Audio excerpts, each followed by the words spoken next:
Voilà, alors maintenant on va parler du respect du contribuable avec Aurélien.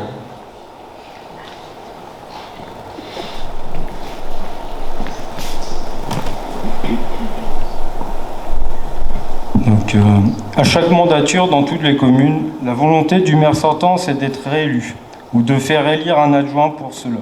Il met toujours en avant les projets en cours et la bonne gestion financière durant son mandat, dans le but qu'on renouvelle sa confiance. À Pluvigny, la dette fin 2014 s'élevait à 5 589 000. La dette fin 2019 s'élève à 4 982 000. À Pluvigny, cette bonne santé financière est due par les éléments suivants. Le retard sur les travaux du pôle culturel, le retard sur la tribune de foot. En conséquence de quoi, l'emprunt qui devait être réalisé fin 2019, début 2020, a été reporté ultérieurement, en 2021. Montant du prêt, environ 1 million d'euros. Donc si vous réintégrez les 1 million d'euros à la dette de fin 2019, on est plus fort que fin 2014. Donc on a fait moins aussi d'investissements, moins élevés durant le mandat de M. Pillet. On a fait une école et une salle à Bieusy-Lanvaux. Et comme on était vraiment très mal en fin 2013, il a bien fallu maîtriser ces investissements. Élément important, la cession de notre patrimoine pour 1,5 million environ. Si vous trouvez qu'une bonne gestion financière, c'est vendre la maison du maréchal Leclerc évaluée par les domaines 220 000 euros au prix de 60 830 euros, nous avons eu une subvention d'ACTA de 79 500 euros. Si dans un premier temps j'avais rajouté cette dernière dans la composition du prix de vente, certains puristes m'ont signifié qu'elle n'était pas comptabilisée dans ce prix de vente. Libre à vous de décider, même en incorporant cette subvention, toujours est-il que nous avons perdu à perte. Vendre des terrains pour la maison médicale et la pharmacie au prix de 70 euros du mètre carré, alors que bien des Pluvinois en rêveraient. Cela n'enlève pas la nécessité de disposer de telles structures. Augmenter le budget du pôle culturel de 80%, et bizarrement, à 15 jours des élections municipales, la participation financière de la commune est revue à la baisse, par une hausse des subventions. Acheter un manoir 765 000 euros et le revendre 475 000 euros, net vendeur, alors estimé 508 000 par les domaines. C'était la même équipe dirigeante à l'époque, sauf l'ancien maire. Peut-être que je n'ai pas compris le but recherché de ces opérations, la défiscalisation. Ah non, mais une mairie ne paye pas d'impôt sur le revenu ni d'impôt sur les sociétés.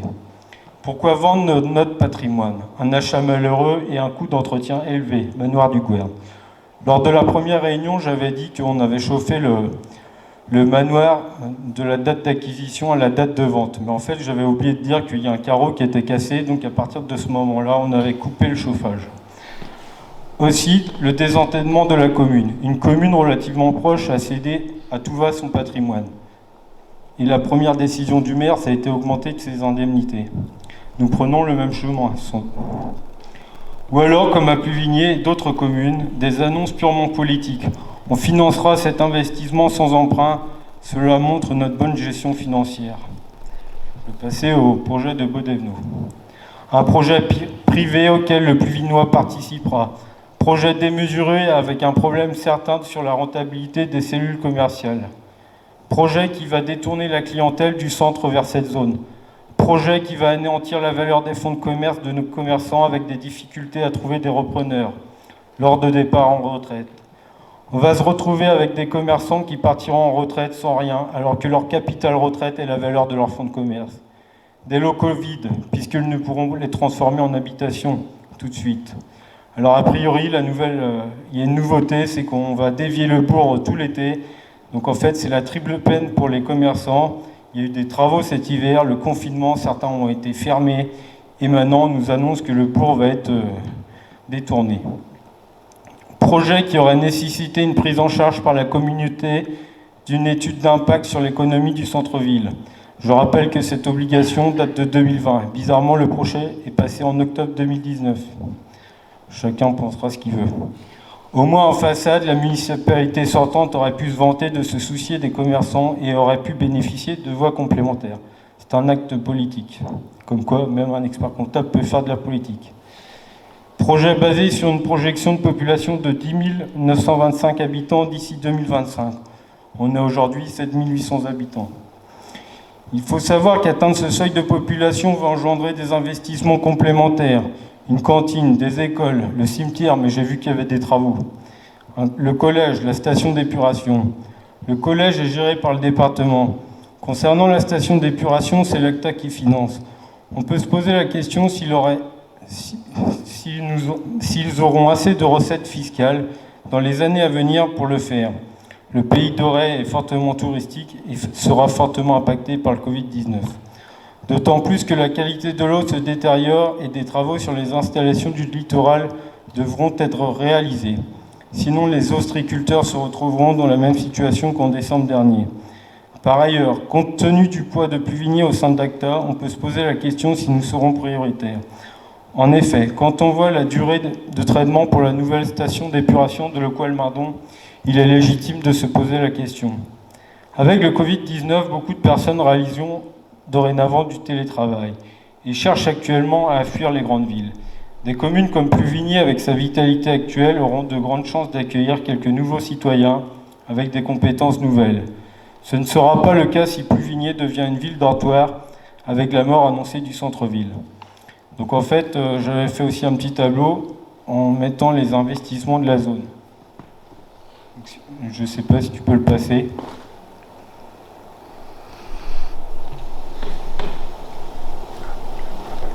Non.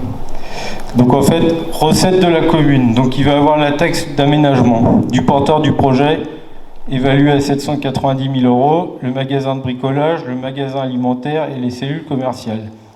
Les dépenses de la commune, le rond-point, 450 000 €, l'aménagement jusqu'à l'entrée de la zone artisanale Route d'Auray, 300 000 €, l'éclairage, l'aménagement de la rocade. Parce qu'il faut savoir que c'est un projet qui a été pensé en avance. Vous n'avez qu'à lire les PV, vous allez comprendre. Donc il y en a quand même pour 452 000 €. Les coûts de réorganisation de la circulation. Si vous prenez les gens qui viennent de Languidic, vous voyez la direction est déjà toute tracée. On descend. Vers Beaudévenot, bien sûr. Entretien de la voirie, avis de ces aménagements. Financement d'une navette publique pour desservir un projet privé. Aucune retombée pour la commune en termes de recettes, sauf si application d'une taxe sur les enseignes. Et on peut y ajouter la quote-part de la commune sur la taxe foncière. A noter qu'une partie de la taxe d'aménagement, mais également le coût du rond-point, seront rétrocédés au département. Affecter une taxe d'aménagement à un investissement particulier n'est pas un argument très pertinent. Qu'on fasse ou non le rond-point, on aurait eu la taxe d'aménagement. Ce qu'il faut savoir est si le fait de faire le rond-point apporte une contribution complémentaire à la commune. C'est cela la vraie question, à minima au coût du rond-point. D'ailleurs, le devenir du terrain actuel du Super U, du porteur de projet, pose de multiples questions. Qui va s'occuper de la dépollution du site? Qui va racheter le terrain? Le bailleur social s'occupant de la construction de l'EHPAD ou des logements sociaux, les Pluvinois à travers le rachat d'un terrain déconstruit à dépolluer et qui sera revendu déconstruit et dépollué au prix d'achat au bailleur social. Le pôle culturel. Lors de la première réunion publique, j'avais déjà mis en garde sur ce puits sans fond, car le budget ne cesse d'augmenter au fil des mois. Je remercie chaleureusement Monsieur le maire pour m'avoir cité à ce titre lors de sa réunion publique le vendredi suivant. Je le remercie également pour sa réponse dans le PV du 11 juin 2020, qui bonifie mon intervention lors de la réunion publique. En effet, à part les annonces du gouvernement, il n'a pas été en mesure de présenter la notification d'attribution des subventions. Donc, je vais vous citer l'extrait du PV. Madame Olivier présente le nouveau plan de financement. Monsieur le maire indique que ce nouvel équilibre fait baisser le coût résiduel pour la commune. Monsieur Christian Guillot, donc il y a une petite erreur, ils ont marqué Monsieur Christina Guillot, demande si cette subvention est certaine. Monsieur le maire répond que le gouvernement a indiqué qu'il continuerait à stimuler l'investissement local. Cette subvention n'a pas à être remise en cause. Pour les subventions, un courrier d'attribution est plus que jamais nécessaire compte tenu des difficultés des financeurs, État, région, département. Même si l'Association des maires de France a demandé à l'État un maintien, voire une bonification des subventions d'investissement, pour éviter un arrêt brutal de l'activité et que l'État semble distribuer des cadeaux de Noël parfois empoisonnés avant l'heure, tout ce qui est prêt garantie d'État, c'est vraiment des cadeaux empoisonnés, il y aura bien quelqu'un qui paiera l'addition. Je rappelle tout de même que l'État avait aussi appelé à ne pas porter de masque durant la pandémie, qu'il était inutile, avant de faire marche arrière. Si par chance nous bénéficions de toutes ces subventions tant espérées, il restera tout de même à régler l'exploitation de cet outil, qui est aujourd'hui dans un flou total. Normalement, on réalise un pôle culturel avec une programmation définie, et cela prend du temps. Je vous conseille d'aller voir le dossier de Joël sur notre site internet à ce sujet. Madame Soleil a déjà été appelée pour les subventions. Je pense qu'elle peut être appelée concernant l'exploitation. En effet, le budget de fonctionnement n'existait pas encore au 14 février 2020. Pour mémoire, je suis conscient de la nécessité de revoir la bibliothèque, médiathèque et l'école de musique, mais pas avec une telle dérive budgétaire. À la piscine, une promesse électorale ou un investissement utopique. 3 possibilités. Piscine financée par l'intercommunalité, l'intérêt communautaire, il faudra le prouver. Le poids de Pluvigné au sein de l'ACTA, malheureusement, pour certains, l'équipe sortante, M. Leray sera réélu et la commune de Pluvigné n'est pas une de leurs priorités. D'autant plus que le Covid-19 nécessitera une aide financière aux communes du littoral. Cette option est celle retenue par la municipalité sortante. Je rappelle que le coût de la piscine dorée est de 13 millions d'euros. Autre possibilité, une piscine communale, un véritable gouffre financier, une piscine gérée par la délégation de services publics, une DSP. Exemple de Guidel, un gestionnaire s'occupe de la piscine et la commune lui verse une redevance. Pour plus d'informations, je vous conseille d'aller sur notre site internet pour y retrouver les différents rapports de la Cour des comptes, mais également des articles sur la piscine de Guidel.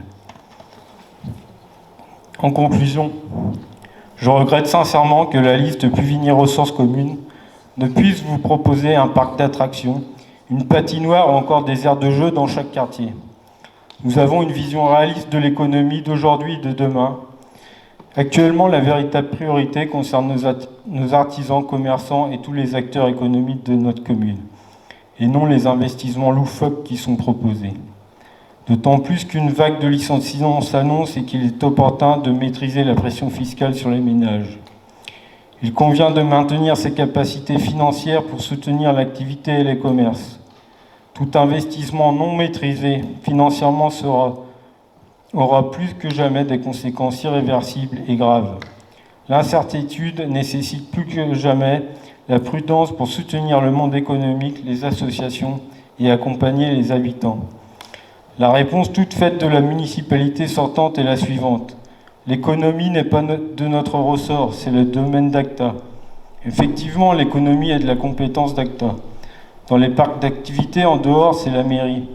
C'est pourquoi, dans chaque conseil municipal, il est nommé un adjoint au commerce, à l'artisanat. Je le félicite d'ailleurs car celui-ci a brillé par son absence auprès des commerçants durant le Covid, mais également sur le blocage du centre cet été dû aux travaux. Mettre en avant ce type de pirouette est dramatique pour le petit commerce, car on n'est pas compétent pour le petit commerce, mais pour faciliter un projet commercial à Beaudeveno, on l'est. C'est triste, car derrière il y a des gens, des familles. À titre indicatif, il y a entre 150 et 160 personnes, salariés et chefs d'entreprise, qui travaillent dans le centre-bourg. Le projet de Beaudeveno propose une quinzaine, voire une vingtaine d'embauches, et ce seront des emplois précaires. C'est tout.